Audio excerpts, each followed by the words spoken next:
Chers téléspectateurs, bonsoir, bienvenue sur Voix-Med pour une nouvelle émission ce soir, Point de vue.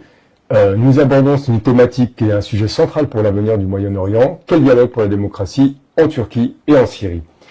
Depuis la chute de Bachar al-Assad, la Syrie se trouve dans un tournant majeur, avec la prise de position notamment d'Ahmad al-Shara, président intérimaire de la Syrie, en pleine recomposition. Pour nous éclairer ce soir sur cette situation complexe, nous avons le plaisir d'accueillir Dilan Boutifla, un expert en géopolitique et, pas de moindre, secrétaire national du Parti socialiste aux relations internationales.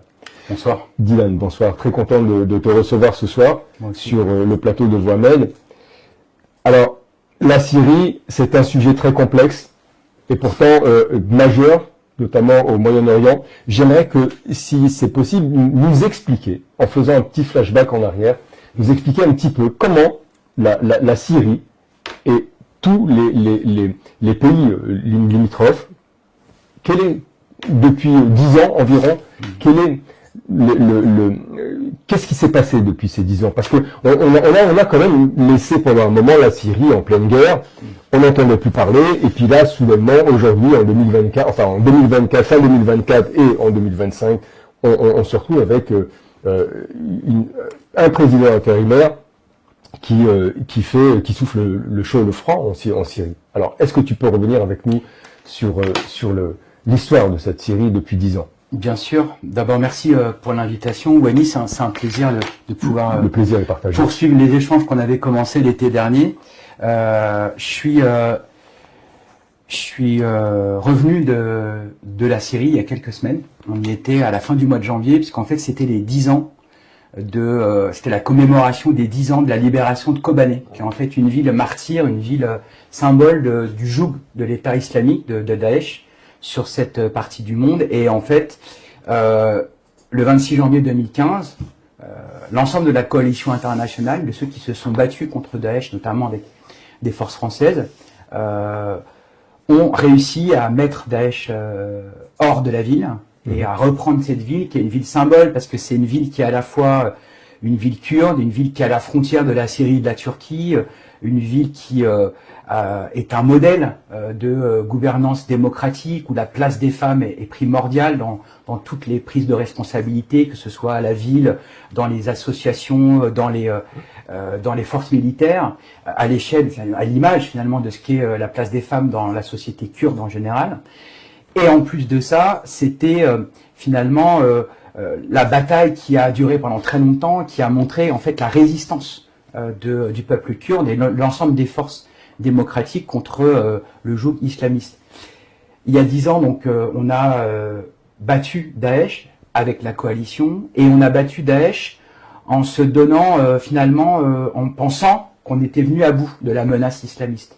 Malheureusement, depuis cette victoire, on a eu le sentiment, nous en tout cas socialistes français, que malgré tous les efforts pour convaincre notamment les Américains d'aller jusqu'au bout et de renverser aussi la menace que pouvait constituer Bachar el-Assad auprès des populations civiles qui avaient été martyrisées pendant des décennies par cette dictature, on s'était dit que c'était l'occasion d'aller jusqu'à Damas pour déloger le boucher de Damas, comme on l'appelle, parce qu'il faut quand même se rappeler qu'il est mis en accusation pour des crimes contre l'humanité, qu'il a gazé ses propres populations, et qu'on s'est dit, après la bataille contre l'islamisme, il fallait aussi aller mener cette bataille contre l'autoritarisme et la dictature de la dynastie Assad. Et finalement, les Français n'ont pas été suivis par les Américains.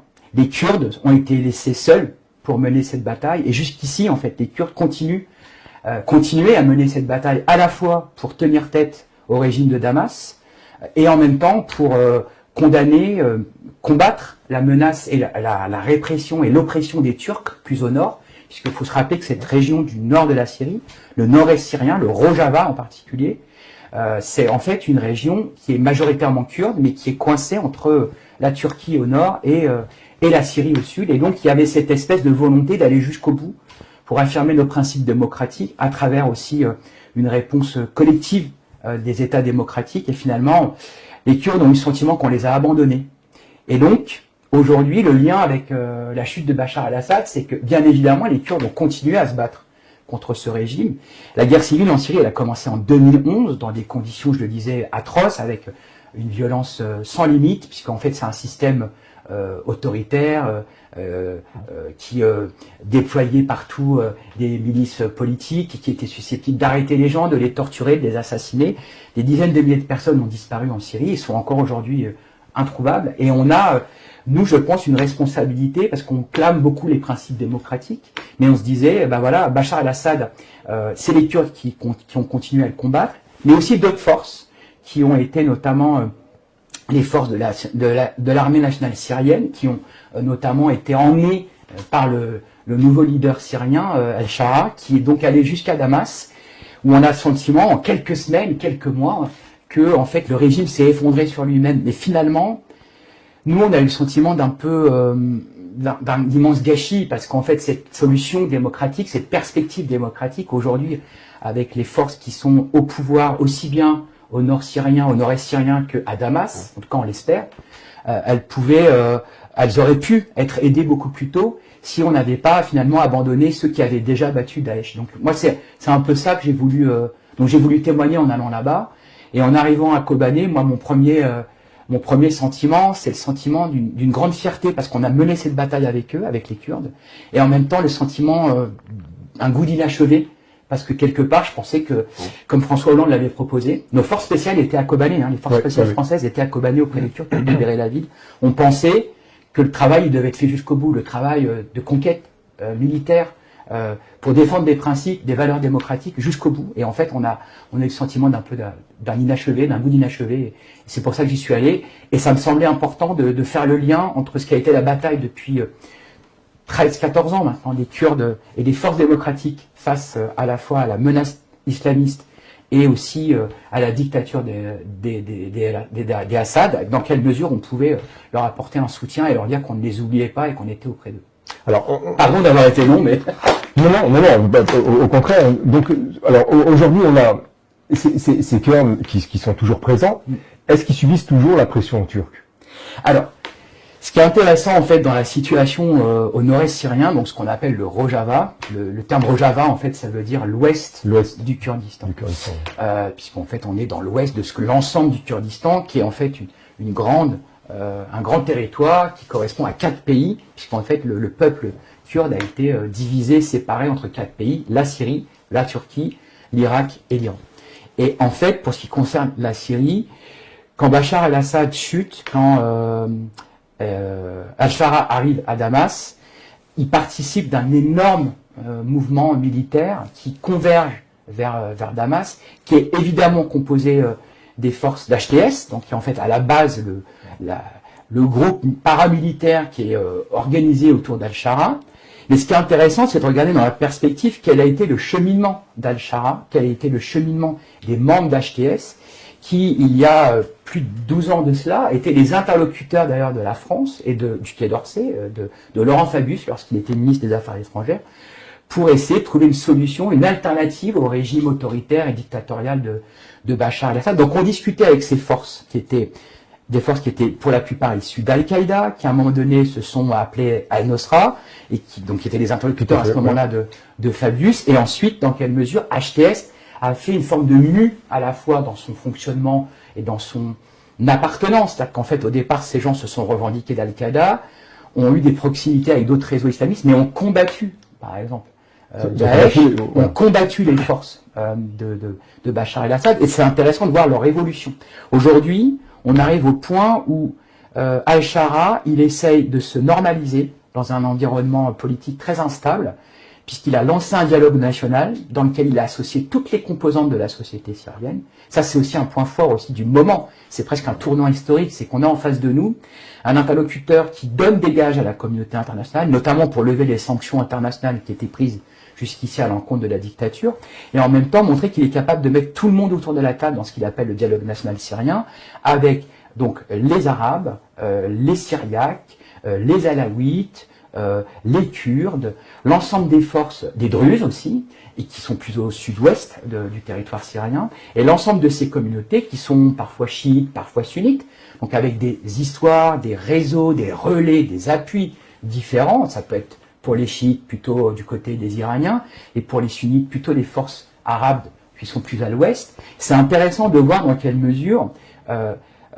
Al-Shara, aujourd'hui, il est en train de réunir autour de la table des forces très divergentes, parfois qui ne partagent pas les valeurs démocratiques et qu'il essaye quelque part, aujourd'hui, on le voit dans les tensions très très fortes qu'il peut y avoir à certains moments autour du Rojava, plus au sud, dans les villes qui ont été dirigées par Daesh, ou dans les villes qui ont pu être dirigées par HTS et qui ont, d'une certaine manière, mis en œuvre une certaine forme de charia, de loi islamique extrêmement brutale et violente, notamment à l'encontre des femmes.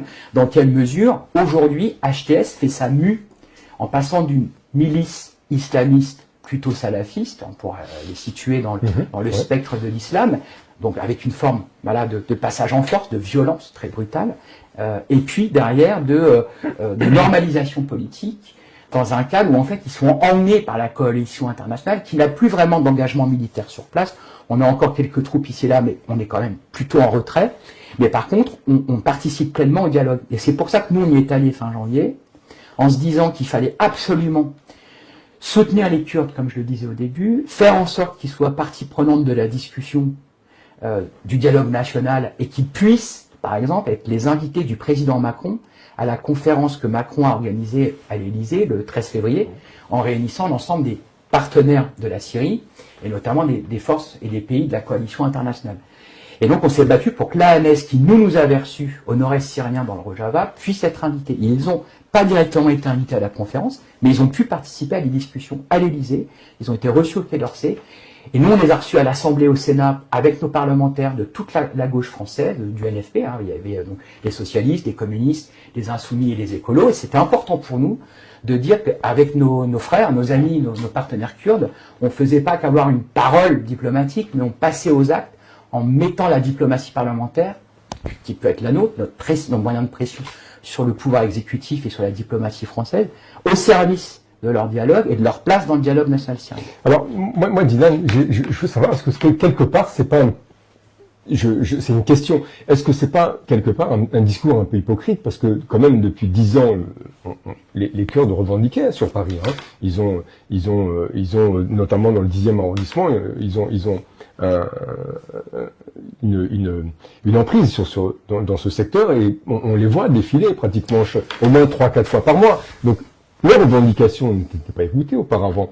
Et aujourd'hui, on les amène à discuter. Est-ce que derrière, il n'y a pas quelque chose, en tout cas un intérêt Ce qui est sûr, c'est que nous, on n'a jamais cessé de les accompagner, de les soutenir, et sur la place publique. Moi, j'ai pris la parole plusieurs fois place de la République, lors des commémorations, notamment des mouvements de rassemblement en mémoire des 3 militants et des 3 autres militants qui ont été assassinés en 2013 et en 2022, notamment dans le 10e arrondissement, parce que tu le disais, il y a une très forte communauté kurde qui y réside, mais quelque part, cette solidarité-là, cette fraternité avec les Kurdes, on l'a manifestée à chacun des moments de commémoration, mais aussi au moment des mobilisations.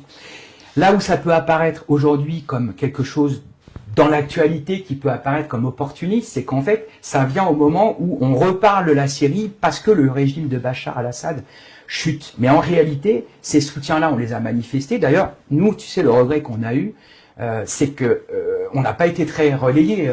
Quand on a fait une tribune au mois de juin dans l'Humanité avec Olivier Faure, plusieurs leaders de gauche, Marine Tondelier, Jean-Luc Mélenchon et d'autres, pour demander la libération d'Öcalan, qui est le grand leader historique de la cause kurde, bien au-delà des frontières de la Turquie d'ailleurs, on avait le sentiment d'être un peu seul. Et c'est vrai qu'aujourd'hui, nous, on est très contents que la diplomatie française ait, au-delà des mots, parce que le président Macron, il dit, on a une dette envers les Kurdes, ils nous ont libérés, ils ont aidé à combattre Daesh, et on leur est redevable. Et ça suffit pas, il faut aussi qu'il y ait des actes. Et c'est vrai que ta question sur, à un moment donné, qu'est-ce qu'on va dire, notamment par rapport à la répression turque, mais c'est vrai que nous, on a essayé de tenir les deux bouts de cette même chaîne, c'est-à-dire de dire, aujourd'hui, ce qui se passe en Syrie et au nord-est syrien, et dans le dialogue national syrien dont je viens de parler, c'est aussi ce qui doit nous amener à parler du dialogue national turc et la manière dont l'appel à la paix et même à la dissolution du PKK que vient de lancer le leader Öcalan, c'est un tournant historique.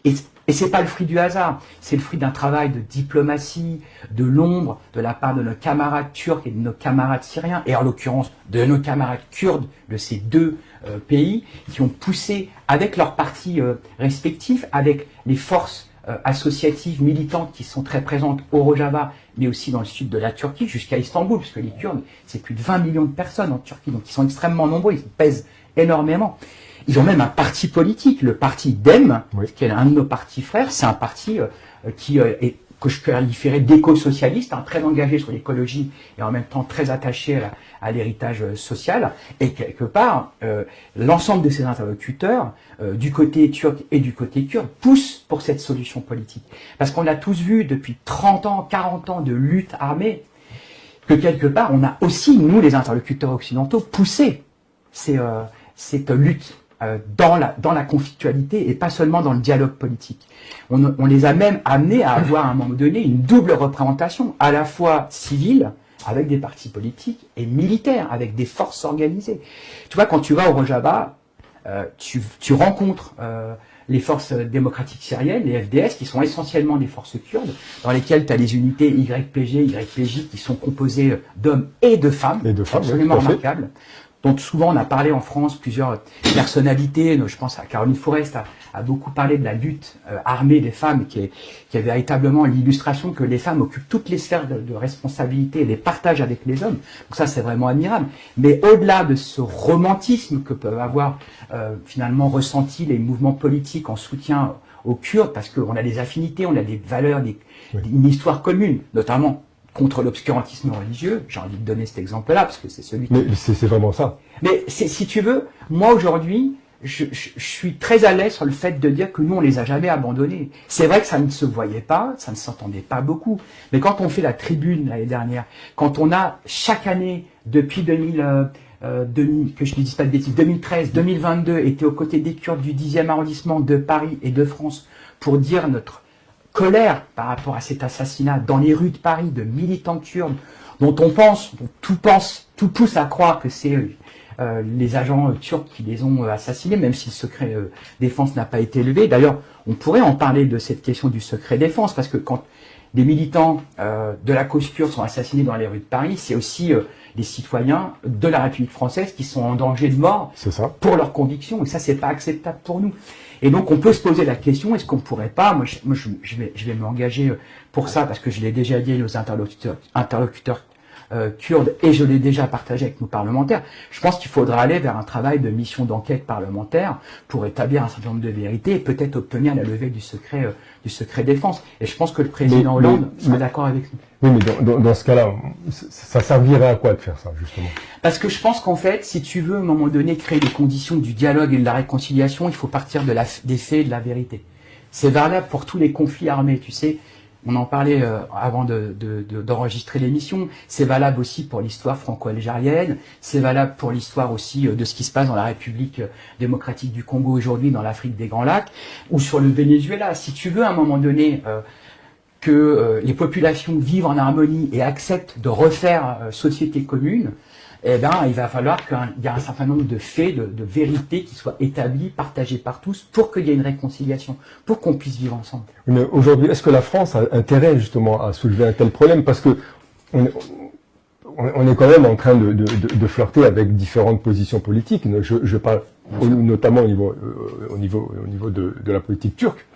Donc, est-ce que c'est le moment de se froisser et d'un petit peu de suivre le travail que vous êtes en train de faire, en tout cas sur le terrain? Non, c'est pas pour froisser qui que ce soit. Tu sais, quand je donne des interviews aux médias kurdes, j'ai eu l'occasion d'être interrogé par des médias, des web médias kurdes, d'ailleurs plutôt côté turc que côté syrien. C'est aussi pour dire à mes amis du CHP, qui sont aussi notre parti frère, qui est le parti en fait l'équivalent du parti socialiste dans le paysage politique kurde, qui a déjà présidé aux destinées du pays, qui a eu plusieurs premiers ministres, qui a été fondé surtout par Atatürk. Donc le fondateur de la République turque, c'est un de nos camarades historiquement. Donc si tu veux, je suis capable d'aller au mois de septembre à Ankara pour dire à nos camarades du CHP qu'on est à leur côté dans la volonté farouche qu'ils ont de renverser la donne démocratiquement par rapport à Erdogan, d'être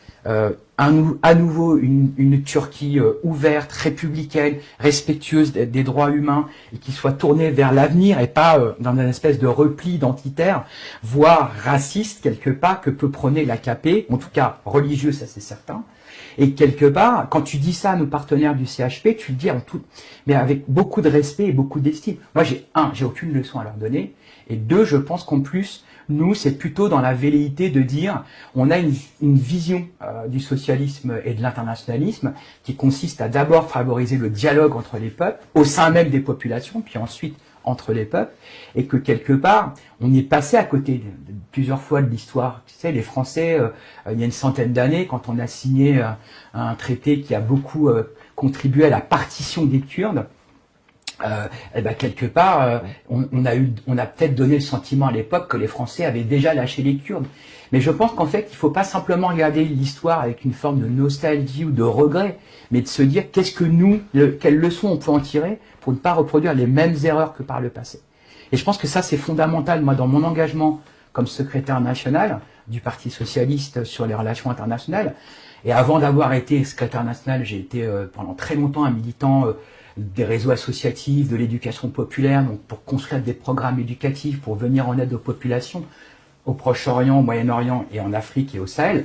Honnêtement, je suis totalement imprégné de cette expérience-là pour faire que mon discours politique, il colle au réel. C'est-à-dire qu'à un moment donné, on n'est pas là pour générer de la frustration, de la déception, on est là pour trouver les solutions ensemble. Parce que sans doute qu'avant, nos aînés ont pu faire des erreurs, mais c'est trop facile de le dire après ne pas l'avoir vécu. Moi, tu sais, c'est un peu que j'avais dit une fois à Hubert Védrine et à plusieurs protagonistes de la puissance de la France dans les années 90. Bon, qu'est-ce qu'on a fait ou pas fait par rapport au Rwanda? Qu'est-ce qu'on a fait ou pas fait par rapport au génocide en Bosnie et en l'occurrence sur l'effondrement de l'ex-Yougoslavie? Tu sais, moi, je n'ai pas à leur dire ce qu'ils auraient dû faire à l'époque. Par contre, moi, je sais que si demain j'ai des responsabilités, comme parlementaire, comme dirigeant du Parti socialiste aujourd'hui, peut-être, c'est aussi parce que j'ai envie de tirer des leçons de tout ça, quoi.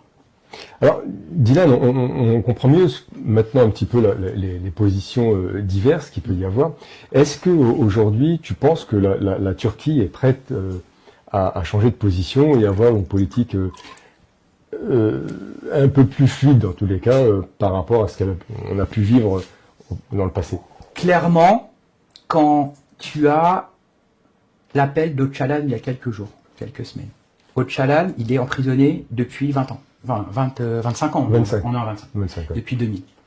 25 ans. Un quart de siècle. Il a 75 ans. C'est plus une menace. Et quelque part, quand on est dans un pays qui se dit démocratique, quand on retient encore quelqu'un qui a 75 ans en prison, on a un sujet, quand même. Et si tu veux, moi, je vois Öcalan emprisonné. Il adresse ce message, cet appel à la paix. Et il le dit pas simplement sur les principes, encore une fois, sur des intentions. Il dit, et moi pour ça, je m'engage, parce que si on engage le processus de dialogue, je suis pour la dissolution de mon propre parti, du PKK, qui est évidemment une organisation militaire, mais qui est aussi un parti politique, qui représente quelque chose dans la société qui existe, oui. Et au-delà. Et quelque part, il envoie ce message qui est d'une puissance incroyable. Moi, j'ai énormément d'estime pour lui. Je sais aussi qu'il a pu être un dirigeant qui a été vécu et qui est encore aujourd'hui accusé, même par l'Union européenne, d'être à la tête d'une organisation terroriste. Moi, j'aimerais bien qu'on le retire des organisations terroristes, le PKK. Comme d'ailleurs, à un moment donné, l'OLP a été retiré de la liste des organisations terroristes, comme l'ANC, à un moment donné, a été retiré de la liste des organisations terroristes par la communauté internationale. Donc, ce qu'on est capable de faire, ça renvoie à ce que je te disais sur le travail de vérification des faits, d'établissement de la vérité, de réconciliation et de dialogue politique pour vivre ensemble. Sauf qu'à un moment donné, il ne faut pas mettre la charrue avant les bœufs. Ce que fait Öcalan aujourd'hui, je trouve ça admirable parce qu'en fait, rien ne l'oblige à le faire. Et il le fait pourquoi? Il le fait parce que Erdogan arrive à la fin de son dernier mandat. Il ne peut pas se représenter. Enfin, sauf s'il est capable de changer la Constitution, il l'a déjà fait. Donc, il a même fait pire que ça. On pourrait parler des coups d'État constitutionnels pendant des heures, hein, parler de la Tunisie et d'ailleurs. Mais en réalité, Erdogan, il lui envoie ce message pour lui dire, c'est maintenant. C'est-à-dire que nous, on est prêt à déposer les armes. Et moi, je trouve que c'est à un moment donné, on ne peut pas ne pas entendre cet appel. Et nous, notre responsabilité, comme socialistes, internationalistes, démocrates, c'est de se dire quelles conditions on crée pour que ce dialogue-là soit fructueux. Moi, tu sais, la chute de Bachar, j'y croyais pas il y a 3 mois. Le fait qu'il y ait un dialogue national syrien où HTS, les anciens islamistes, qui à un moment donné acceptent de discuter avec tout le monde, je le dis encore, toutes les communautés, qu'elles soient musulmanes ou pas, chiites, sunnites et l'ensemble des acteurs de la société syrienne sont autour de la table. Et là, il y a quelques jours, le représentant des forces armées de la Hanest, du Kurdistan, du Rojava, dit à Damas, eh ben, on est prêt à discuter avec vous si on libère les prisonniers, si on crée les conditions d'une reconnaissance de notre autonomie. Mais c'est formidable. Et je trouve qu'on est dans un moment, tu sais, moi, le moment dans lequel on est au niveau international, je ne cède pas à la peur. Je pense qu'en fait, si on cède à la peur, alors on a perdu. C'est un peu comme les gens qui te disent, si tu mènes pas une bataille, ça sert à rien de penser que tu vas pouvoir renverser la table, parce qu'en fait, t'as rien essayé. Bah, c'est ça, en fait. Moi, je reste optimiste. Je pense que là, on a l'opportunité d'avoir un dialogue politique, côté syrien et côté turc, qui change vraiment la donne, qui permet de renoncer à la violence, parce que la Turquie, ils bombardent tous les jours le sud turc, mais surtout le nord syrien. Et donc, en l'occurrence, le Rojava. Et c'est pas des petites bombinettes, hein. C'est des missiles, c'est des avions. Il y a une présence militaire. Ils occupent plusieurs territoires, à commencer par le territoire d'Afrin. Donc, qui est au nord-ouest, tu vois, qui est un peu à la frontière avec Liban, Jordanie, et tout le nord le sud de la Turquie et le nord de la Syrie. C'est insupportable. Moi, j'étais à Kamışlo, dans plusieurs villes qui sont les villes frontalières entre la Syrie et la Turquie. T'as des drones. Moi, un soir, je suis sorti acheter une pâtisserie, ça fait rire tout le monde, dans une rue commerçante à côté de là où on était logé, parce que j'adore les spécialités locales, et qu'à chaque fois que je me déplace, j'ai pas beaucoup de plaisir, mais j'essaie d'avoir ces plaisirs-là. Honnêtement, j'ai vu un drone passer, j'en menais pas large. Et le collègue qui assurait ma sécurité, le Peshmerga qui était à mes côtés, il m'a dit, tu rentres vite parce que tu peux prendre des risques. Mais ça, c'est le quotidien. Moi, j'ai pas eu peur pour moi, en fait. C'est le quotidien. Mais oui, mais sauf qu'à un moment donné, quand tu vas dans les bars discuter avec les gens, quand tu vas dans cette boulangerie acheter cette pâtisserie syrienne, et en l'occurrence kurde, moi, je meurs d'envie d'avoir ces contacts-là, mais c'est trop risqué, c'est trop dangereux, parce que tu peux avoir des agents turcs, tu peux avoir des agents russes, parce que tu as des bases russes encore très présentes, tu peux même avoir des agents iraniens. À vrai dire, le fait que je sois secrétaire national du Parti Socialiste, qui est le parti du président Hollande, du président Mitterrand, de Jaurès, de Blum, etc., bon, je peux être une cible, potentiellement. Mais je pense qu'ils n'ont pas intérêt non plus à ça. Donc, je referme la parenthèse sur ma part de risque, on s'en fout. Mais non, on s'en fout pas, c'est quand même représentatif de ce que peut vivre la population. Mais c'est ce qu'elle vit au quotidien. Voilà. Et nous, on a une responsabilité pour apporter une solution à ça. C'est que ça fait des décennies que ça dure. Que le territoire, il est occupé par les forces turques. Ce territoire qui relève de la souveraineté syrienne. Est-ce que justement ces Turcs ils peuvent changer? Est-ce que cette politique peut changer? Moi, je suis persuadé que par la force des choses, Erdogan, il a besoin de stabiliser aujourd'hui la situation. Il ne cherche pas autant à être un interlocuteur de tous les sujets diplomatiques. Tu as vu ces dernières années par rapport à ce qui se passe en Ukraine. Il est partout. Oui, mais il est malin. Enfin, tu vois, moi, c'est un peu comme les gens qui me disent que Trump est un con.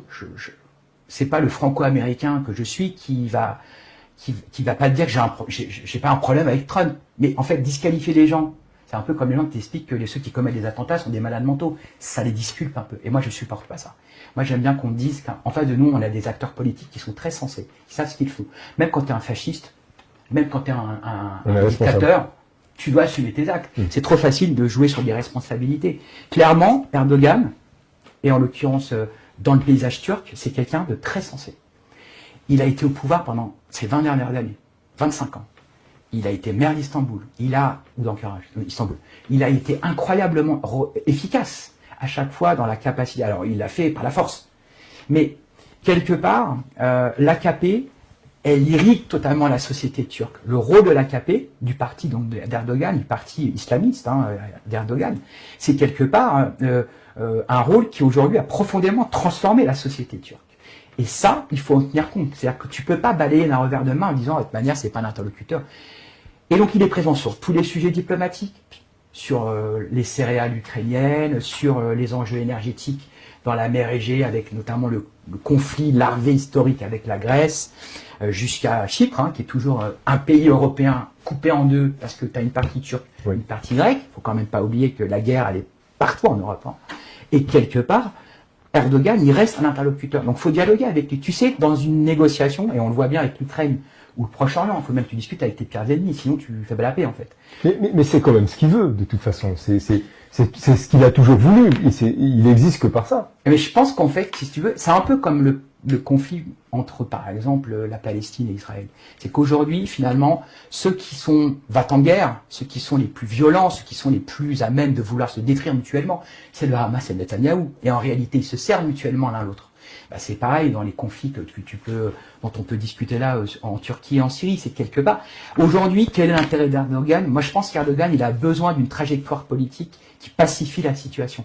Parce que la situation est trop tendue et que le risque, en fait, qu'Erdogan joue, c'est que s'il ne stabilise pas la situation intérieure, il peut s'affaiblir sur la scène internationale. Il a intérêt à discuter, je pense, avec Öcalan, avec l'ensemble des forces kurdes, et comme il a aussi intérêt à ne pas vouloir aller trop loin dans cette forme d'impérialisme qu'est le sien vis-à-vis du sud de la Turquie, en l'occurrence la Syrie et le Rojava. Il faut qu'il entende ça, parce qu'il a, quelque part, je pense qu'il est forcé par les événements à reconsidérer ses positions géopolitiques. Et puis, il ne faut pas oublier que derrière, il y a un interlocuteur qui a été très affaibli. Parce qu'on parle beaucoup aujourd'hui de la puissance, de la volonté de passer en force de Trump en lien avec le Kremlin et Poutine. Enfin, celui qui a beaucoup perdu dans l'effondrement du régime de Bachar al-Assad, c'est le Kremlin, c'est Poutine. Oui. Et ça, on n'en parle pas. C'est-à-dire qu'à un moment donné, pendant ces 10 dernières années, si on n'est pas allé intervenir à Damas avec les Américains, c'est pas parce qu'Obama considérait qu'on n'avait pas assez de puissance. C'est que lui, il pensait qu'à un moment donné, ça pouvait engendrer d'autres déstabilisations sur la scène internationale. Et c'est pour ça qu'il n'a pas voulu aller taper Bachar, et en l'occurrence Poutine qui soutenait Bachar. Il faut bien regarder ça, c'est que la base qui est celle jusqu'ici de la Syrie pour le Kremlin, c'est une base arrière considérable. Pour faire quoi? La projection des forces russes, et notamment des milices russes, et notamment de Wagner en Afrique, elle passe par où? Par la Syrie. Par la Syrie, tout à fait. Elle passait par la Syrie. Et quand aujourd'hui tu perds des ports, tu perds des bases aériennes, eh ben en fait, tu es dans la merde, pardon d'être vulgaire, parce qu'en fait, tu n'as plus de base à un moment donné qui permet cette projection des forces et des moyens qui vont avec. Et donc, qu'est-ce que tu fais? Bah, tu cherches une nouvelle base. Et aujourd'hui, une base de repli pour les Russes, c'est la Libye. Enfin, c'est ce qu'ils essayent de trouver, en tout cas, comme interlocuteur, même si la Libye est particulièrement instable. Donc, tout ça pour dire qu'aujourd'hui, celui qui perd beaucoup sur ce terrain-là, c'est évidemment Vladimir Poutine. Et puis, en embuscade, ce sont les mollahs iraniens. C'est qu'en fait, aujourd'hui, la puissance, l'influence chiite, notamment je dirais de la force politique, au-delà du rayonnement et de l'influence des Iraniens sur la région, elle se situe aussi dans cet affaiblissement des chiites. Quand les chiites sont moins forts, quand les Iraniens sont moins forts, c'est donc les chiites en Syrie qui sont moins forts, c'est donc les chiites qui sont moins forts au Liban, donc le Hezbollah, c'est donc les chiites qui sont moins forts en Palestine, donc le Hamas. Et il faut regarder un peu cette géographie globale. C'est qu'en fait, si tu regardes uniquement Syrie séparément de Turquie, séparément du reste, t'as pas la lecture d'ensemble. Et c'est ça qu'il faut regarder. C'est vrai que c'est très difficile de suivre. On en parlait encore avec des camarades du parti là ces dernières heures, ces derniers jours. Tu sais, les massacres d'Alaouites, qui sont une minorité chiite, si ma mémoire est bonne, les Alaouites, ils sont massacrés parce que quelque part, ils sont ceux qui ont été la communauté qui était celle dont était issu Bachar el-Assad.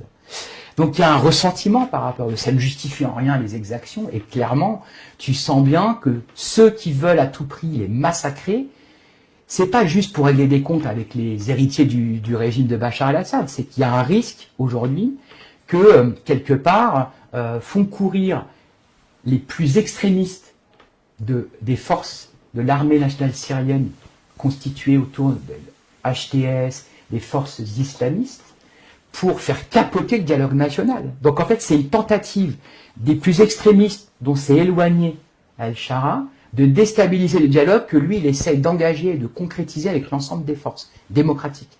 Donc c'est un jeu d'influence, de menace, de pression, avec malheureusement, terriblement, comme à chaque fois, les civils qui sont au milieu de tout ça.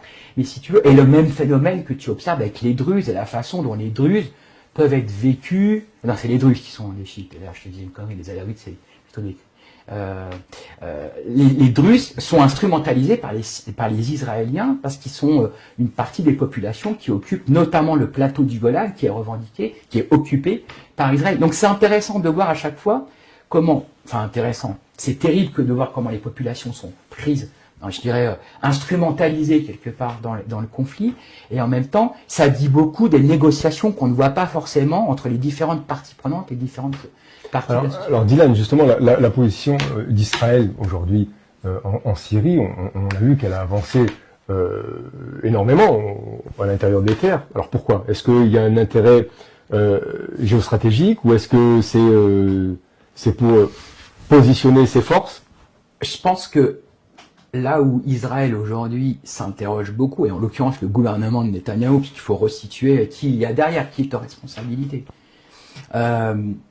Je pense qu'aujourd'hui, de la même manière qu'il a voulu à un moment donné pousser son avantage quand il a pensé réduire le danger, la menace du Hamas, en détruisant 70% de la bande de Gaza et en repoussant des centaines de milliers de réfugiés, notamment dans des conditions déplorables, voire ce que nous on a qualifié au Parti socialiste de risque génocidaire à Gaza. On a aussi des populations qui en Cisjordanie ont été particulièrement bousculées par le conflit, parce que quelque part, elles le sont toujours. Hein. Oui, mais elles le sont toujours, avec la possibilité pour beaucoup d'entre elles, dans la Cisjordanie, de repartir, parce que beaucoup étaient venus de Syrie notamment, et donc de repartir vers la Syrie, parce que la situation semble se stabiliser. Donc ce qui est intéressant dans le moment, même si les violences sont très fortes, et que notamment tu as des colons appuyés par le gouvernement israélien qui continuent des actions innommables en Cisjordanie, c'est de ça dont tu parles, je pense. Oui. C'est aujourd'hui de voir comment, à un moment donné, quand Netanyahou pense pousser son avantage parce qu'il sent qu'il peut à un moment donné affaiblir durablement le Hamas, il se dit je vais aller affaiblir le Hezbollah au sud Liban. Et quelque part, penser ça, c'est un peu la géopolitique, tu sais, c'est un peu le tableau de jeu quand on était adolescent, risque, où tu te dis tiens, je vais pousser mon avantage avec ce pion-là sur ce territoire-là. Le problème de Netanyahou, c'est quand il fait ça, c'est un pyromane, c'est qu'en fait il sait très bien que derrière, je dis pas qu'il faille pas combattre les islamistes, c'est tout le contraire que je dis, mais de le faire en pensant qu'on peut régler le problème en le repoussant vers les autres, vers les pays limitrophes, enfin, honnêtement pour la Jordanie, honnêtement pour le Liban, c'est totalement irresponsable. Et je pense que la France d'ailleurs, elle a joué un rôle d'apaisement dans cette discussion, en faisant en sorte que tout le monde soit autour de la table et qu'on puisse réduire l'influence au maximum des chiites, les plus violents d'entre eux, donc je parlais du Hezbollah, mais quelque part des Iraniens, parce que quand les Iraniens, aujourd'hui, et c'est pour ça que je te réponds sur le pourquoi du comment de l'engagement d'Israël, c'est qu'en fait, les Israéliens ont quelque part, et on les comprend, raison de s'inquiéter du fait qu'il puisse y avoir encore aujourd'hui des possibilités de se reconstituer des forces dans la famille chiite pour venir les menacer, les bombarder, les attaquer, et encore tuer des civils qui n'ont rien demandé côté israélien. Donc pour eux, c'est vraiment stratégique. Mais je pense qu'en fait, le problème de la situation actuelle, c'est qu'on a des gens, je pense, un type comme Netanyahou, il voit pas le long terme, il voit l'intérêt immédiat. Parce que lui, son intérêt, c'est de rester au pouvoir, on est d'accord. Hein. C'est un peu comme le Hamas, de rester en tête de la cause, soi-disant cause palestinienne qu'il défend, alors qu'en fait, ils ne défendent pas les Palestiniens. Mais c'est pas un mouvement de résistance, je dirais, tel qu'on peut l'entendre, tel que le Fatah en est un, par exemple. Mais tu vois, honnêtement, je pense qu'il a une vision de court terme, Netanyahou. Et c'est pour ça qu'il le paye. Si ça marche, tant mieux. Mais ça dure pas longtemps. Si ça marche pas, ça lui coûte très cher. C'est qu'aujourd'hui, le fait qu'il soit sur le registre, attention, de ce qui se passe pour les Druzes sur le plateau du Golan, il est quand même sacrément culotté, parce que le plateau du Golan est occupé par Israël. Depuis 67, c'est un territoire occupé par les Israéliens, condamné en tant que tel par toutes les résolutions des Nations Unies. Donc si tu veux, faire le défenseur des communautés, quand tu vois le traitement qu'il réserve aux Palestiniens dans des territoires occupés par Israël, et qu'en plus de ça, il ne soit pas capable de respecter le droit international, parce que pour lui, il est comme Poutine et Trump, ça fait longtemps que la question se pose plus. Mais c'est terrible, parce que si tu veux, moi, ce qui me fend le cœur, c'est de voir qu'en fait, cette solution aujourd'hui, cette situation au Proche-Orient, elle a peut-être moins de chances de se pacifier, alors qu'on a des interlocuteurs des deux côtés, palestiniens et israéliens. Je ne parle pas au gouvernement d'Israël, je parle dans l'opposition à Netanyahou, avec les démocrates israéliens, avec nos amis du Fatah palestinien. Clairement, avec ces deux interlocuteurs, on peut espérer à un moment donné avoir une perspective de paix, sauf ils sont loin du pouvoir, parce que l'autre, Netanyahou, il s'y accroche. Et ma grande crainte, c'est que la perspective de paix au Proche-Orient, elle est peut-être beaucoup plus éloignée que la perspective de paix, paradoxalement, contrairement à ce que tout le monde pense, en Syrie ou en Turquie. Donc il y a une possibilité de paix en Syrie. J'y crois beaucoup. Qu'est-ce qui peut bloquer aujourd'hui ces réformes constitutionnelles qu'on peut voir? Alors, d'après toi? Tu vois, quand il y a eu l'annonce du dialogue national syrien avec toutes les composantes que je citais tout à l'heure, donc syriaques, alaouites, druzes, kurdes, toutes les familles de l'islam politique, tu te dis bon, ça va jamais réussir. En un mois de temps, il a réussi à mettre tout le monde autour de la table et il a même annoncé un accord de principe avec les autorités autonomes du nord-est syrien dont je parlais, qui nous ont reçus au Rojava. C'est un vrai pas historique. Après, il faut le transformer. Et il faut le transformer, il y a trois temps. Le premier temps, c'est de stabiliser l'État. C'est-à-dire d'avoir un État syrien digne de ce nom. Donc un État syrien digne de ce nom, c'est pas compliqué, comme tout État dans l'histoire du monde, et la France est bien placée pour le savoir. Il faut pas seulement une langue en commun, une culture en commun. Et toute une dynamique à mettre en place. Il faut une dynamique d'État, c'est-à-dire une armée. Armée, frapper monnaie, avoir la capacité à organiser l'administration. Puis bon, nous, qu'est-ce qu'on y met, nous les Français, les Européens, et a fortiori les socialistes internationalistes que nous sommes. Évidemment, une école commune, des ressources notamment pour financer les hôpitaux. Bref, les biens communs, faire que les gens vivent bien. Et en réalité, la stabilisation de l'État syrien aujourd'hui, c'est l'enjeu immédiat.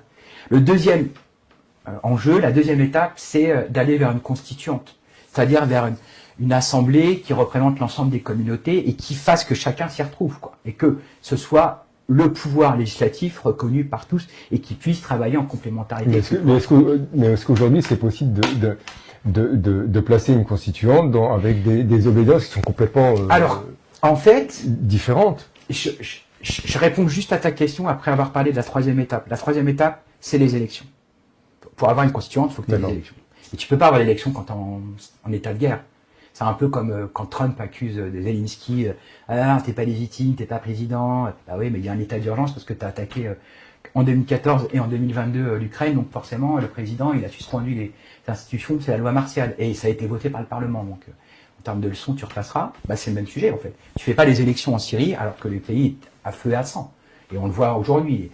Il faut d'abord constituer, par exemple, l'armée. Il faut que l'armée soit capable de fusionner le plus grand nombre de groupes militaires, et notamment de ceux qui se sont fait la guerre à un moment donné. Donc c'est là où l'enjeu, c'est la clé. Et moi je pense que Al-Shara plus les Kurdes, l'accord qui vient d'être passé va dans le bon sens. De ce point de vue-là, HTS et l'ANS qui s'entendent pour, aller vers ce processus de création de l'État, d'affirmation d'un processus démocratique, nous on appelle ça la constitution, mais on verra comment ils aboutissent, et avec les élections. Al-Shara, il a parlé d'élections dans 5 ans. Il le dit pas pour fuir, il le dit parce que c'est pas réalisable avant. Même si nous, on aura envie de dire, allez, il faut voter tout de suite. Et c'est comme si on veut organiser des élections en Palestine. Ça fait depuis 2006 qu'il n'y a pas eu de législative en Palestine, tout le monde le sait, et qu'aujourd'hui, le Hamas n'est pas plus légitime finalement que le Fatah à diriger, que ce soit Gaza ou la Cisjordanie. Donc je reviens sur notre question syrienne. Non, le moment aujourd'hui des différentes étapes, il est compliqué parce que la première phase sur la stabilisation de l'État, elle n'est pas garantie. Mais là où moi j'ai bon espoir, c'est qu'en fait, ils ont intérêt à ce que ça se passe bien.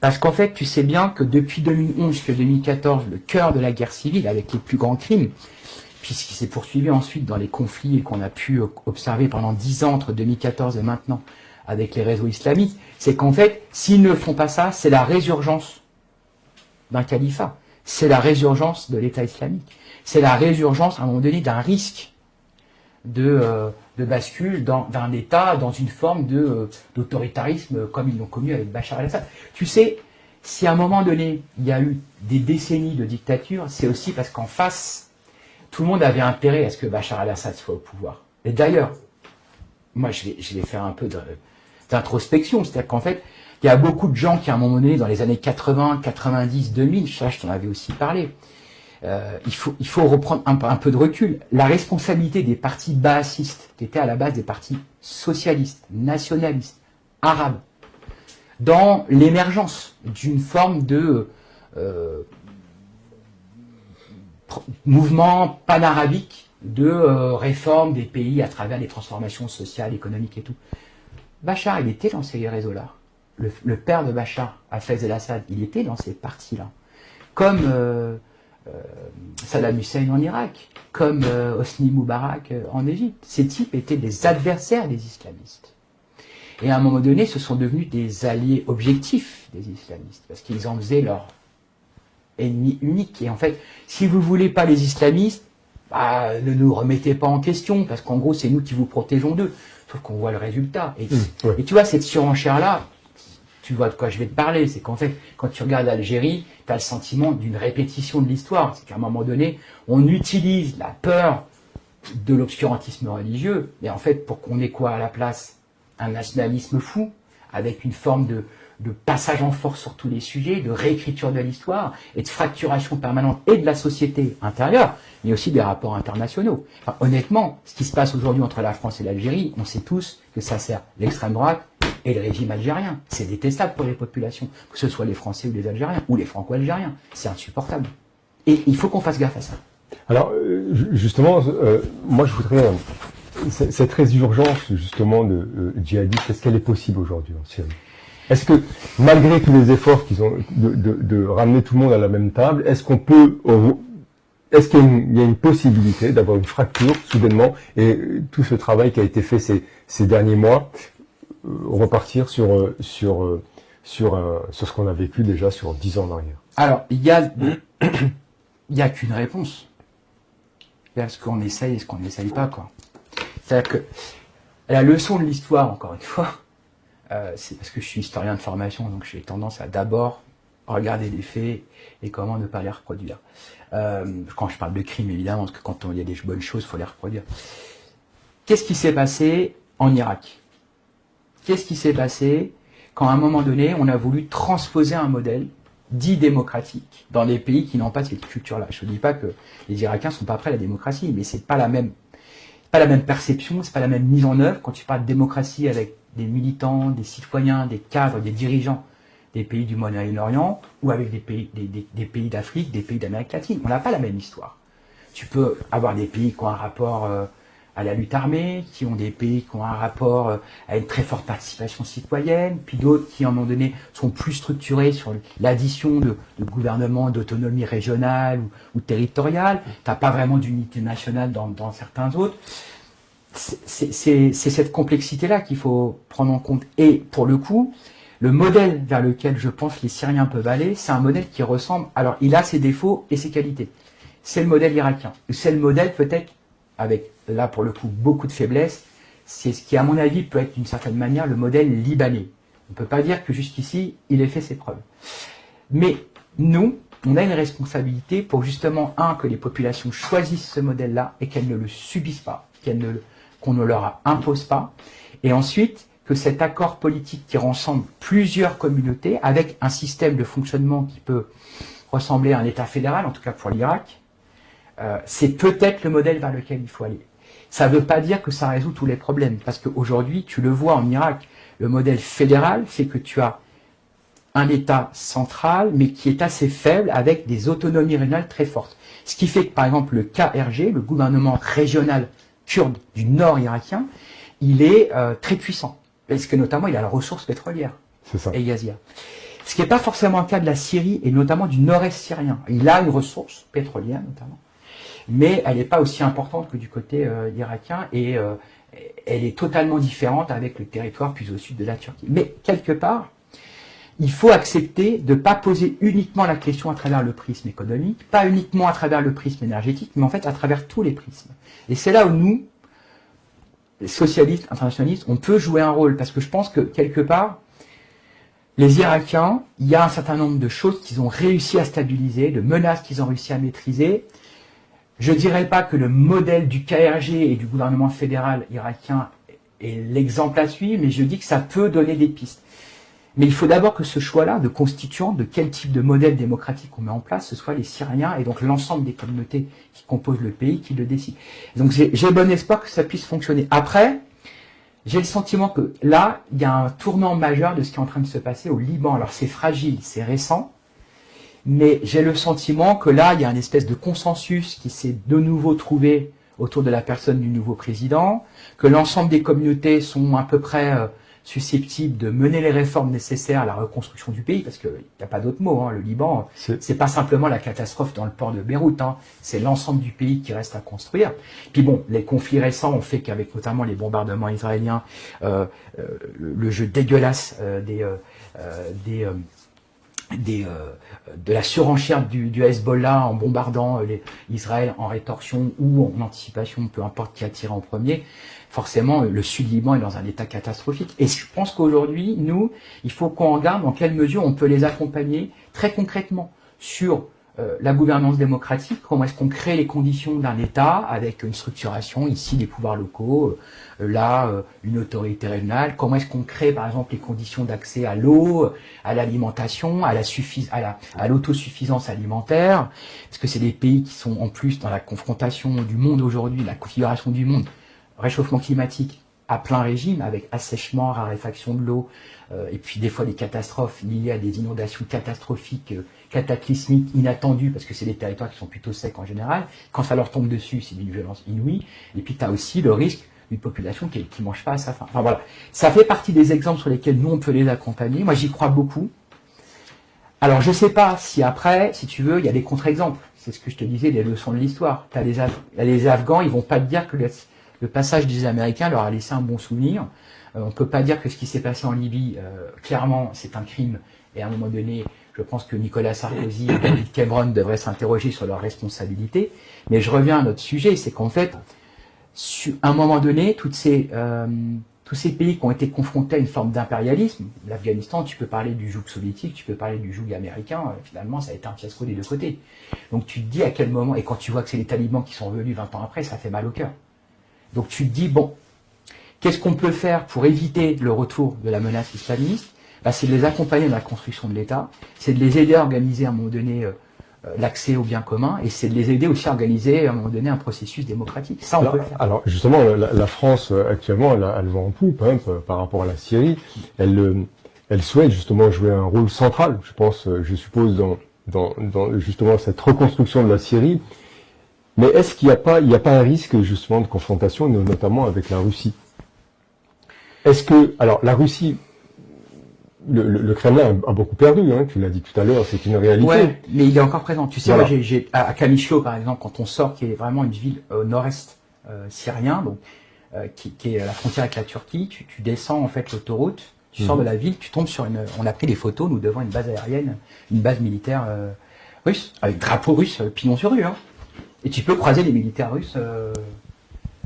Juste à côté, c'est une base qui est juste à côté de l'aérodrome de Kamishlo, qui est l'aérodrome le plus au nord de la Syrie. Donc ils vont avoir besoin, s'ils veulent ouvrir des lignes, alors pas commerciales, il ne s'agit pas d'organiser du tourisme, même s'il y a des coins très très jolis, mais pour le coup, en termes d'acheminement, de matières premières, etc., parce que les routes aussi sont... Mais, je veux dire, la France, on parle d'un point de vue politique, vraiment la possibilité d'apporter quelque chose, un renouveau essentiel, en tout cas pour cette reconstruction. Mais est-ce que le Kremlin, justement, laisserait faire c'est toute la position française? Je pense que, en fait, avant qu'on parte au Rojava, le Quai d'Orsay nous avait dit, parce qu'on l'avait en plus dans notre délégation des parlementaires et tout, parce que je ne suis personne, mais quand les parlementaires se déplacent, forcément, quand tu pars en zone rouge, le Quai d'Orsay te dit, bon, faites gaffe, vous allez vous faire... Il y a un problème. Ouais, c'est ça, vous allez prendre un risque, ça, bon, voilà. Il y a que moi qui prends un risque en allant acheter une pâtisserie dans la rue, mais bon.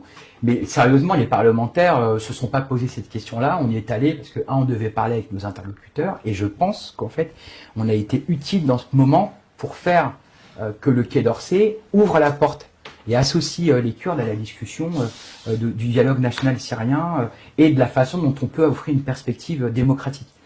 Mais clairement, la France, je pense qu'il faut qu'elle joue un rôle, d'abord si les Syriens lui demandent. D'abord, et moi j'ai le sentiment que les Kurdes sont prêts à ce qu'on soit à leur côté, mais il faut aussi que Al-Shara fasse cette démarche-là. Il a plutôt discuter avec tout le monde. Ça, je pense qu'il a raison de le faire. Il a reçu des émissaires du Kremlin. Il a reçu d'ailleurs le procureur général de la CPI, Khan, qui est venu jusqu'à Damas pour notamment parce que Bachar al-Assad et ses sbires, il faudrait bien qu'ils rendent des comptes devant la justice parce qu'ils ont quand même les mains très très très sales. Ils ont quand même tué des dizaines de milliers de leurs compatriotes depuis toutes les années de guerre civile. Et puis clairement, il faut qu'on puisse réfléchir à la manière dont on a nous un rôle à jouer si les Syriens et les Kurdes nous le demandent. Et si tu veux, c'est un peu là au mois de fin mai, on va à Istanbul avec Pedro Sanchez et Olivier Faure, puisqu'on a une réunion de l'Internationale socialiste. Moi, j'espère, j'œuvre avec notre parti pour que cette réunion, elle soit évidemment l'occasion de soutenir notre camarade du CHP qui soit en conquête pour la prochaine présidentielle dans un an pour reprendre le pouvoir au service des Turcs.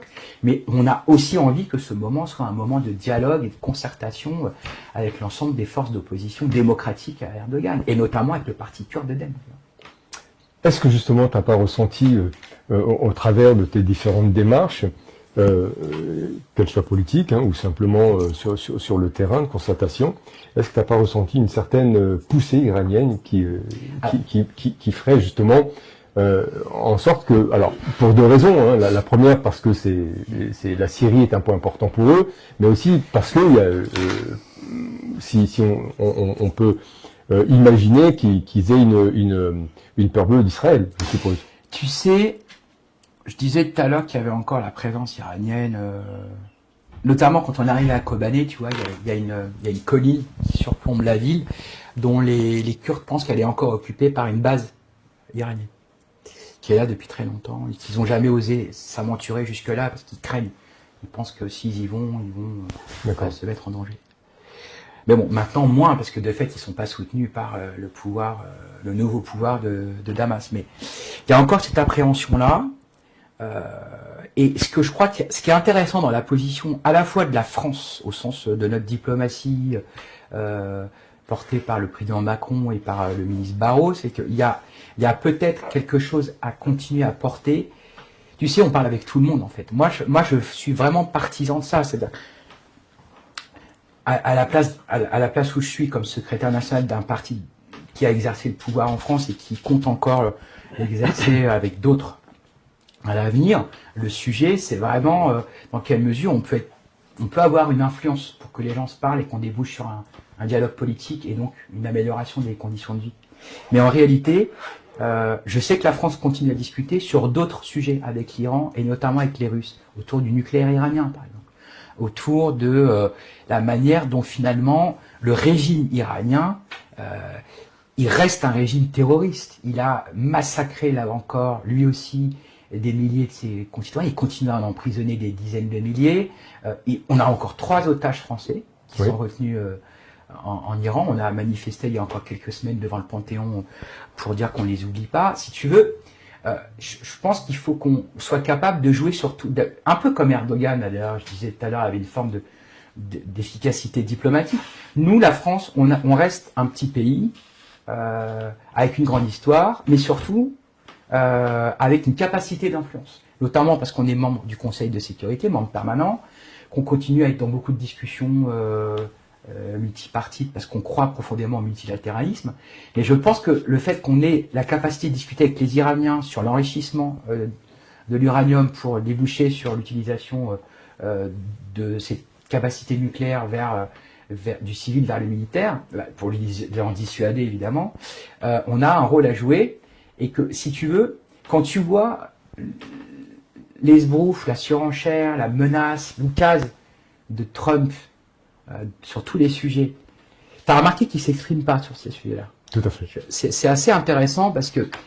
En tout cas, que très peu. Mais en fait, c'est pas qu'il s'y intéresse pas, c'est qu'il est monomaniaque, le monsieur, je pense. C'est le business, quoi. Il faut faire de l'argent. Alors, il doit se dire, bon, la Syrie, la Turquie... ils font ça très bien sans moi. En tout cas, Erdogan fait ça très bien sans moi. Je m'inquiète pas pour lui. Il doit continuer à suivre ce qui se passe, notamment en Syrie, par rapport à la menace terroriste et islamiste. Mais plus sérieusement, ça dit quelque chose aussi du fait que, alors qu'il était très opposé à l'accord et qu'il a remis en question l'accord qu'on avait négocié pendant les années avec les Allemands, les Français, les Britanniques, je crois aussi, sur le nucléaire iranien. Je pense que nous, on peut continuer à avoir un rôle. Et si tu veux, dans ce moment-là, je le dis d'autant plus que je suis convaincu, comme on a ce doute sur la capacité des Européens à s'affirmer comme une puissance politique, démocratique, diplomatique, militaire, je pense qu'on a aussi intérêt à aller sur ce terrain-là en disant, bah écoutez, nous, on prend le relais, quoi. C'est-à-dire que ceux qui sont pas capables de défendre nos principes démocratiques, j'entends, eh ben, on va le faire en tant qu'Européens, quoi. Si nous, on le fait pas, qui le fait? Et il faut le faire avec les Indiens, les Brésiliens, les Canadiens, les Japonais. Il y a plein de gens. Pour moi, je suis très... Je pense pas que mon discours sur le multilatéralisme soit déconnecté de la réalité, parce qu'en réalité, il y a un vrai espace pour l'affirmation des principes démocratiques et d'alliances démocratiques. Face à l'alliance fasciste, nous, on a une internationale socialiste, on a un rôle à jouer pour réunir, faire bosser ensemble tous les démocrates. Et je pense que le modèle démocratique, quand on parle des Indiens, ils sont 1,2 milliard, bon, il se trouve que Modi, leur Premier ministre, est un type infréquentable, mais il n'est pas plus infréquentable que Erdogan, hein. C'est une forme d'obscurantisme religieux aussi, hein. Donc qui pourchasse d'ailleurs les musulmans aussi, hein, tu vois, donc comme quoi des fois ils ont des points communs les uns les autres. Il y a toujours un ennemi religieux. Mais si tu veux, une fois que tu as dit ça, l'État indien, c'est un État démocratique. Et il y a une opposition indienne qui est notre parti frère, qui est le parti du Congrès, qui a eu quelques grosses figures dans l'histoire, et que nous, on a ce partenaire-là. C'est vrai au Brésil avec Lula, c'est vrai en RDC avec Tshisekedi, c'est pas n'importe quel pays. Alors je dis pas ça parce que la RDC est devenue, avec Kinshasa, la plus grande ville francophone du monde, mais en réalité, c'est des gens qui comptent sur la scène internationale. Lula, Tshisekedi, et puis plein d'autres, nos interlocuteurs jusqu'en Asie, en Inde, en Corée du Sud, au Japon. Donc si tu veux, moi je pense qu'il faut qu'on soit pas trop pessimiste sur notre capacité à interagir sur les conflits, et on a des solutions à porter, et on a des solutions à porter qui sont pas que celles des partis politiques, qui sont très ancrées dans les réalités, avec des partenaires associatifs, des ONG, des syndicats, des citoyens. Alors Dylan, justement, cette émission touche à sa fin. Si c'est pas trop indiscret, quelle est la feuille de route justement, parce que je sais que tu vas retourner très prochainement en Syrie et notamment J'irai en Turquie. En Turquie. Ouais. Alors la feuille de route, toujours pour la Syrie, Turquie, Kurdistan, etc., qui est prévue pour les mois à venir. La feuille de route, c'est ce que je te disais. Moi, si je vais au Conseil mondial de l'international socialiste, donc fin mai, les 30-31 mai à Istanbul, pour notamment cette réunion autour de Pedro Sanchez, Olivier Faure qui est vice-président de l'international aussi, c'est avec l'idée qu'on discute, qu'on appuie nos partenaires, notamment du CHP, du Parti républicain, qui vraiment est notre interlocuteur en Turquie historique, et qui est en même temps le partenaire de DEM, le parti pro-kurde sur la scène politique turque. Clairement, c'est aussi pour créer les conditions de... Nous, dès qu'on peut chercher les conditions d'une unité, d'un rassemblement face aux dangers obscurantistes, aux dangers nationalistes, quelque part, si tu veux, si on va à Istanbul, c'est ça notre feuille de route, c'est de faire que, un, on appuie nos partenaires et nos camarades, deux, on les encourage à dialoguer avec toutes les forces démocratiques, et clairement, en fait, quand nous, par exemple, les socialistes, en ce moment, on ouvre notre congrès, c'est pas juste pour se glaner le nombril et dire qu'on est les plus beaux, on le pense vraiment pas.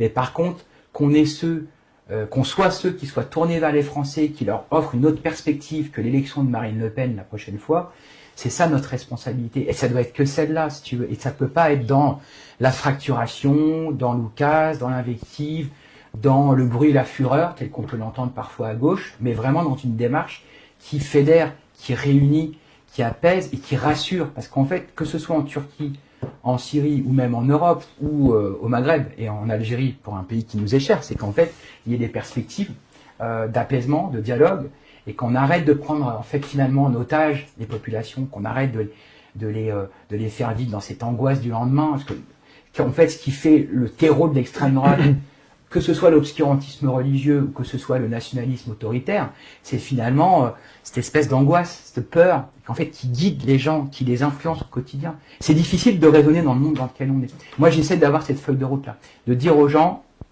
n'ayez pas peur. Alors, on le sent très bien, hein, par rapport à ce que tu peux véhiculer comme image. aussi bien que ce soit pour la problématique France-Algérie ou la Syrie. J'ai vu que tu communiques aussi beaucoup sur les réseaux sociaux. Hein. Tu apportes de l'événement, tu apportes notamment pour ton dernier déplacement, tu nous as fait vivre justement à travers Facebook, hein, je crois, même sur plusieurs plateformes. Ouais. Tu nous as fait vivre un petit sur peu Blue Sky, parce que je ne poste plus sur X. J'ai décidé de. D'accord. Bon bah alors que tout le monde m'entende. Bah non, mais Elon Musk étant propriétaire d'un truc, ça paraît cohérent, quoi. Non, ce que je voulais dire, c'est quand même que tu nous apportes quand même de l'info au quotidien. Et on peut justement suivre ces différentes démarches. Ou à Nice, c'est plutôt toi qui vas apporter de l'information. Moi, j'essaie d'apporter un point de vue, un éclairage. Mon rôle, c'est pas un rôle de média. Alors, c'est pas dans ce sens-là. De donner un éclairage, de partager une expérience et de donner des clés de compréhension. Parce que moi, je veux que les gens, ils se fassent pas, je veux pas leur imposer ma façon de voir. Je veux qu'ils se fassent une opinion. Alors justement, je voulais revenir dessus. Justement, c'est la façon dont tu présentes la chose qui permet à chacun de penser librement. En fait. J'essaye. Donc, et ça se ressent. Donc moi j'ai pu suivre et je me suis un peu délecté justement de ce que tu nous as posté dernièrement. Ça fait plaisir parce que tout le monde ne le fait pas. Ouais. Et c'est dommage parce que c'est une aide pour la compréhension de ce qui peut se passer, hein, parce qu'en temps réel, les faits réels, et puis ce qui se passe sur le terrain, expliquer d'un point de vue d'une personnalité comme toi, hein, c'est important. Donc merci de nous donner toutes ces infos en amont et continue parce qu'on en a besoin. Et le dernier mot de la fin, je te le laisserai. Si tu avais... Bah, en fait, j'avais pas de dernier mot en tête. Je me dis, par rapport à ce que tu viens de m'adresser comme encouragement, d'abord merci parce que je t'en prie. J'essaie d'être utile à ma place, mais surtout, je suis conscient de la chance qui est la mienne. C'est-à-dire qu'en fait, j'ai beaucoup de chance de pouvoir m'engager, travailler au quotidien sur ces sujets. D'aller à la rencontre des populations, d'avoir des interlocuteurs de haut niveau, tu vois, je suis extrêmement fier de pouvoir, c'est pas juste un selfie ou une discussion comme ça entre deux portes avec Pedro Sanchez, Lula, Tshisekedi, je disais les leaders du monde, mais en fait, en réalité, de pouvoir construire avec eux dans le temps une analyse, des compréhensions partagées et puis surtout des réponses communes, moi c'est ça qui m'anime le plus. Et c'est vrai que s'il faut résumer en un mot ce qui m'anime, c'est qu'en fait, moi, reste un militant de l'éducation populaire. J'ai d'abord été un militant associatif dans les réseaux de la Fédération Léo Lagrange. Et en fait, je suis un enfant de Pierre Mauroy. C'est pas seulement parce que je suis né dans le nord de la France comme lui. C'est qu'en fait, Pierre, il a été fondateur de Léo Lagrange. Il a été président de l'Internationale socialiste. Et c'est un de mes maîtres à penser, comme Léo Lagrange, d'ailleurs, figure du Front populaire. C'est des personnalités qui m'inspirent beaucoup.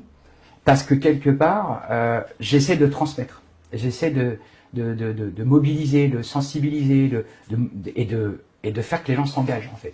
À l'issue de ça, parce que je pense qu'en fait le message que je porte, il est imprégné en fait de cette expérience très concrète du terrain, du quotidien, et c'est ce qui fait, je pense, la sincérité.